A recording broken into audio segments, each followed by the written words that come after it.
मैं पूरी दुनिया में गया हूँ, मैं यूरोप गया, मैं मिडल ईस्ट गया।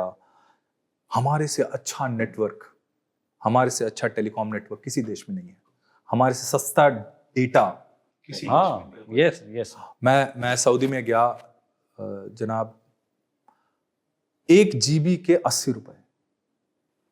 क्या बात करें सर। और अगर आपको 100 GB चाहिए तो करीब 3-4 हजार रुपए का पैकेज मिलता है। और 100 GB में बड़े रिस्ट्रिक्शन है, 15 GB ही सोशल मीडिया चलेगा, व्हाट्सएप इतना, इसका इतना, तो बहुत ज्यादा रिस्ट्रिक्शन। ये तो माएँ बताती हैं हमारी, ये वहाँ पे रेगुलेटर्स बताते हैं ये। तो ये बहुत इशू है।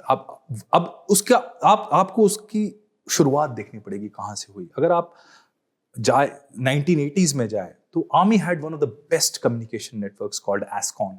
यस, जो हमारे जो सिग्नल्स के 1980s 90s के जो जनरल्स थे, उनका विजन था।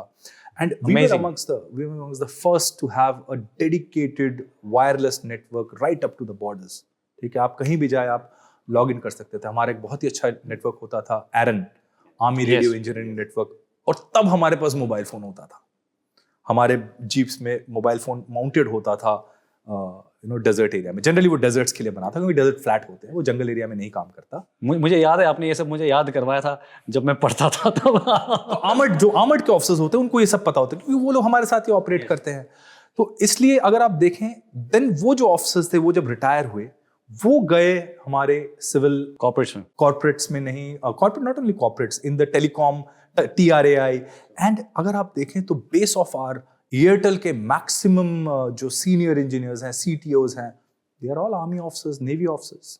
ठीक है, so even Jio, you see all signal officers of 1990s 2000, they are all senior leaders in Jio and Airtel and Cisco. My first CEO, Colonel KPM Das, a very well renowned figure in the cybersecurity industry, he just retired Cisco से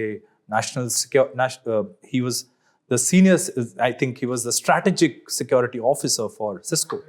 So जो मैं बोल रहा था कश्यप की, colonel KPM दास जैसे लोग हैं जो काफ़ी सीनियर पोजीशंस पे उन्होंने टेलीकॉम इंडस्ट्री को ड्राइव किया है। ठीक है, तो आप कुछ पूछ रहे थे कौशलेंद्र की सिग्नल्स। बिल्कुल, मैं व्यूअर्स के लिए जानना चाह रहा था कि जैसे व्यूअर्स कनेक्ट कर पाते हैं कि इन्फेंट्री, पैरा SF के ये जाते हैं, लड़ाई करते हैं, ऑपरेशंस करते हैं, उसी तरह से अगर आप बता सकें कि सिग्नल्स आर्मी में क्या रोल प्ले करती है। सिग्नल्स का काफ़ी मेजर रोल है। ठीक है ना, जैसे कि Airtel and Jio provide you the network आपको एक्सेस करने के लिए, वैसे सिग्नल सबसे पहले तो नेटवर्क बनाती है। ठीक है, उस नेटवर्क से आपके सारे हेडक्वार्टर्स कनेक्ट होते हैं। ठीक है, उसके बाद फिर आपको, जैसे जब स्पेशल फोर्सेस ऑपरेट करती हैं या आर्मर्ड कोर ऑपरेट करता है या मैकेनाइज्ड ऑपरेट करता है, तो उनको फॉरवर्ड बैटल फील्ड पे कम्युनिकेशंस प्रोवाइड करना, डेटा प्रोवाइड करना, रियल टाइम इंटेलिजेंस के लिए नेटवर्क को इंजीनियर करना, ये सिग्नल्स का काम होता है। ये पहला काम है कम्युनिकेशंस का। दूसरा काम जो कि काफ़ी सेंसिटिव और काफ़ी इंटरेस्टिंग होता है, वो है इलेक्ट्रॉनिक वॉरफेयर, जो आज की डेट में आप जब लड़ाई नहीं हो रही है तब भी कैसे लड़ाई हो रही है, वो अगर आप समझना चाहेंगे तो वो है इलेक्ट्रॉनिक वॉरफेयर। और साथ में अब आया है साइबर वॉरफेयर।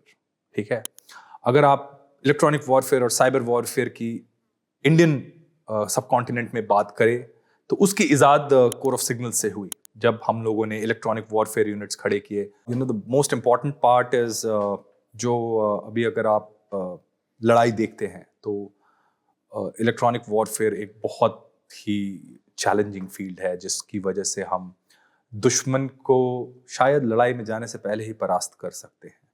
हम उनकी सारी बैटल फील्ड की जो एंटिटीज़ हैं, उनके सब कौन कहाँ है, उनको हम उनकी रेडियो वेव से पता कर सकते हैं, पकड़ सकते हैं, उनकी कम्युनिकेशंस को इंटरसेप्ट कर सकते हैं। ठीक है, और ऐसा नहीं है कि ये कोई बहुत ही सीक्रेट बात है, सभी ऑर्गेनाइजेशंस करती हैं। ठीक है ना, इसलिए हम सारी कम्युनिकेशंस को इनक्रिप्ट करने की कोशिश करते हैं ताकि पकड़ी ना जा सके।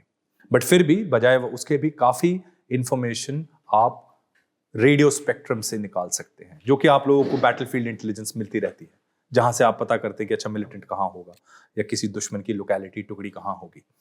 तो उस चीज़ को हम इलेक्ट्रॉनिक वॉरफेयर कहते हैं।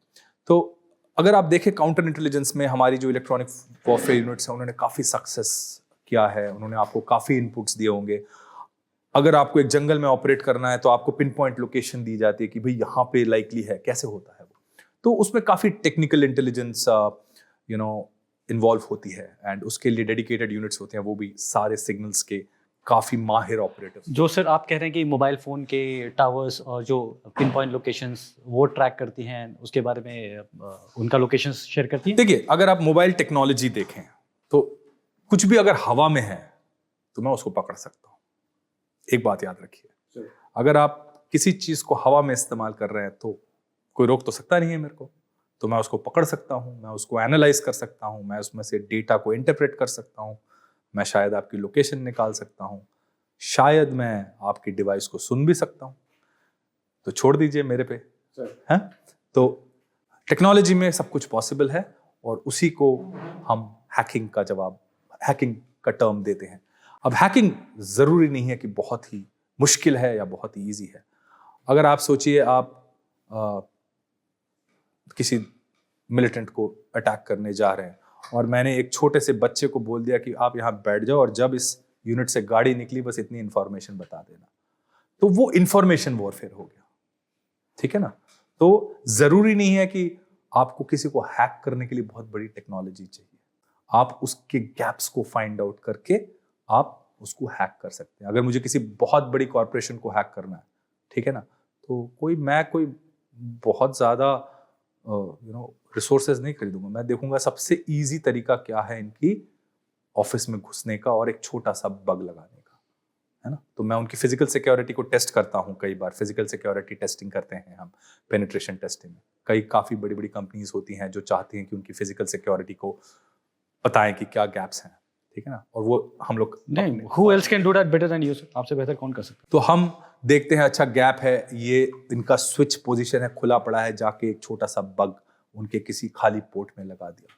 ठीक है, मुझे कोई हाई फाई हैकिंग नहीं करनी, मुझे कोई आपकी फायरवॉल को बाईपास नहीं करना। एक छोटा सा बग मैंने आपके स्विच में लगा दिया और उस बगल में बैठ के मैं उसको नेटवर्क को एक्सेस कर रहा हूँ। तो कभी कभार हैकिंग एक बहुत ही सिंपल चीज होती है, ठीक है ना।